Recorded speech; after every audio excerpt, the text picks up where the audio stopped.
Hi guys, welcome to rain edition. और आज हमारी दाविंची रिजॉल्व की क्लास नंबर 16 और आज इस वीडियो में हम देखने वाले हैं एनोटेशन को। बहुत सारे बिगिनर इस टूल को देखते हैं लेकिन उनको समझ में नहीं आता है कि इस टूल का काम क्या करना है। तो अगर आप भी इसमें कंफ्यूज हो कि एनोटेशन का काम क्या होता है, ये किस चीज में काम आता है, तो ये वीडियो पूरा देखना, क्योंकि इस वीडियो में मैंने बहुत ही अच्छे तरीके से इसको एग्जाम्पल के साथ समझा है। सबसे पहले हम देखते हैं कि एनोटेशन होता क्या है। सिंपल भाषा में समझे तो एनोटेशन एक ड्राइंग और मार्किंग टूल है जो आप अपनी इमेज या वीडियोस के ऊपर उसको लगा सकते हो बिना अपनी एक्चुअल फोटो को टच किए। मान लो आप एक एडिटर हो और आप अपने क्लाइंट को एक वीडियोस देते हो और कहते हो कि भाई इस कॉर्नर में ना आपको कलर फेड है, इसको कलर डार्क करना है। तो क्लाइंट क्या करेगा, कंफ्यूज हो जाएगा कि भाई कौन सा कॉर्नर, यार यहाँ पर तो काफी सारे कॉर्नर है, किस कॉर्नर की बात कर रहे हो। तो वहां पे हमारा काम आता है एनोटेशन का। वहां पे हम बता सकते हैं कि सर्कल बना के या फिर एरो लगा के या फिर शेप बना के या फिर ड्रॉ करके हम बता सकते हैं कि भाई इस कॉर्नर में आपको एडिट करना है, यानी कि जो कलर फेड दिखाई दे रहा है उसको डार्क करना है। तो बेसिकली ये एक कम्युनिकेशन और रिव्यू टूल है जो कि आप दूसरे क्लाइंट को अच्छे तरीके से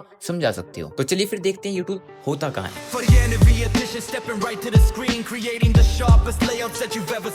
तो जैसे आप दाविंची को ओपन करते हो तो आपको यहाँ पे बहुत सारे ऑप्शन दिखाई देते हैं।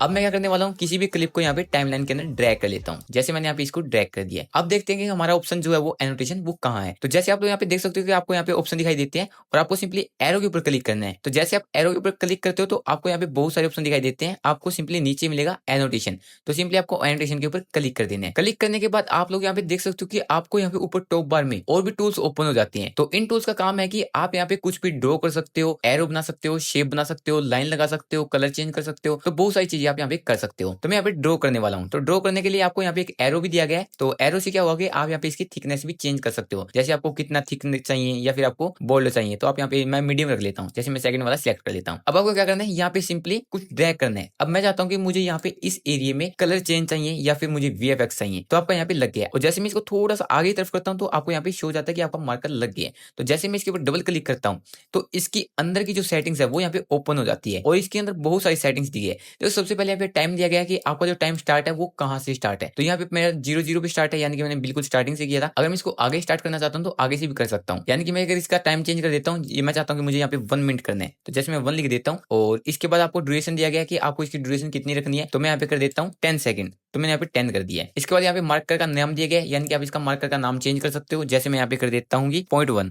तो मैंने .1 कर दिया है। अब यहाँ पे नोट लिखना है। नोट आपको वो लिखना है कि आप क्या करवाना चाहते हो। यहाँ पे वीएफएक्स ऐड करना है, कलर चेंज करना है या फिर कुछ रिमूव करना है या ब्लर करना है, तो वो सारी चीजें आप यहाँ पे डिस्क्रिप्शन में लिख सकते हो। नोट का यही काम होता है। जैसे मैं यहाँ पे लिख देता हूँ कि कलर चेंज, तो मैंने यहाँ पे कलर चेंज लिख दिया है। इसके बाद नीचे कीवर्ड दिया गया है। आप यहाँ पे कीवर्ड डालना चाहते हो तो डाल सकते हो, जैसे कुछ भी वीएफएक्स लगाना है या फिर कुछ और चीज ऐड करनी है तो वो चीजें भी आप यहाँ पे कर सकते हो। इसके नीचे कलर दिया गया है, यानी कि आपका जो मार्कर है उसका कलर भी आप चेंज कर सकते हो। रेड कर सकते हो, पिंक कर सकते हो, ब्लू, जो भी करना चाहते हो आप यहाँ से कर सकते हो। मैं यहाँ पे ग्रीन कर देता हूँ। तो आप लोग यहाँ पे देख सकते हो आपका जो कलर है वो यहाँ पे ग्रीन हो गया है। इसके नीचे आपको 2 ऑप्शन दिखाई देते हैं। अगर आप सीधा डन कर देते हो तो आपने जो चेंजेस किए वो यहाँ पे डन हो जाते हैं। और आपको मार्कर रिमूव करना है, आप चाहते हो कि मुझे ये मार्कर नहीं रखना है यहाँ पे, तो आप यहाँ से सिंपली रिमूव मार्कर भी कर सकते हो। तो मैं यहाँ पे डन कर देता हूँ ताकि जो मैंने मार्कर लगाया वो हो जाए। तो अब आप लोग यहाँ पे देख सकते हो कि आपका जो मार्कर है वो यहाँ पे 10 सेकंड आगे भी आ चुका है। अगर आप यहाँ पे क्लिक करके इसको आगे तरफ करते हो या पीछे तरफ करते हो तो भी ये चेंज हो जाता है, यानी कि इसकी जो टाइमिंग है वो यहाँ पे चेंज हो गई है। अगर आपको और भी मार्कर ऐड करने हैं तो और भी कर सकते हो। जैसे अब मैं चाहता हूँ कि मुझे शेप के थ्रू, तो मैं चाहता हूँ कि मुझे इस ट्री का कलर चेंज करना है, यानी कि मैं क्लाइंट को कहूंगा कि इसका चेंज कर दे।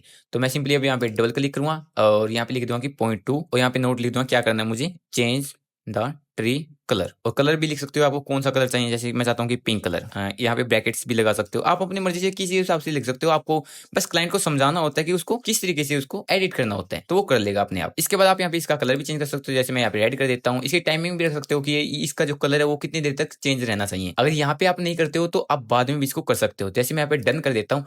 अब मैं चाहता हूँ कि जो मैंने यहाँ पे रेड मार्कर लगाया है, जैसे कि आप तो यहाँ पे देख सकते हो रेड मार्कर है। अब मैं चाहता हूँ कि इसकी मुझे ड्यूरेशन बढ़ानी है, तो आपको कुछ नहीं करना है, अल्ट प्रेस करना है और यहाँ पे क्लिक करना है।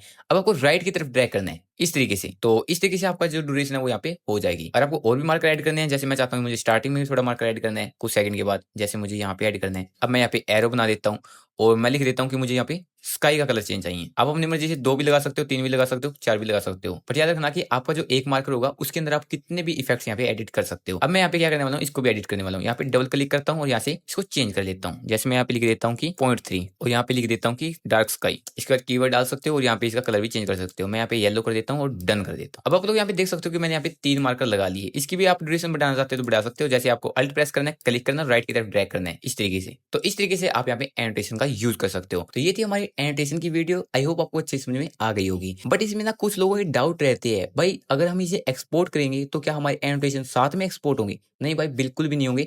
ये सिर्फ एक टेम्परेरी मार्कर होते हैं, यानी कि आप किसी क्लाइंट को समझाने के लिए बताते हो कि आपको इन मार्कर का कैसे यूज करना है, यानी कि वो चेंजेस बताने के लिए होते हैं। जब आप इसे एक्सपोर्ट करते हो तो इनके मार्कर बिल्कुल भी एक्सपोर्ट नहीं होते हैं। आपकी जो एक्चुअल वीडियो है वही एक्सपोर्ट होती है। तो इसमें कोई घबराने वाली बात नहीं है। आप एनोटेशन लगाओ, देखो कि इसका कैसे यूज करते हैं और फिर क्लाइंट को भी भेज के देखो और उसमें आपको समझ में आ जाएगा कि कैसे वर्क हो रहा है। इसमें सिर्फ कम्युनिकेशन और रिव्यू जो होता है वो आपको बहुत ही प्रोफेशनल बन जाता है। अगर आपको वीडियो पसंद आई तो लाइक करना और चैनल को सब्सक्राइब करना मत भूलना। मिलते हैं नेक्स्ट वीडियो में, तब तक के लिए bye bye. For the end of the edition, stepping right to the screen, creating the sharpest layouts that you've ever seen. I'm setting up the canvas, configuring the panels, building up the vision for the top tier channels. Photoshop open, yeah, I'm tweaking the property bar.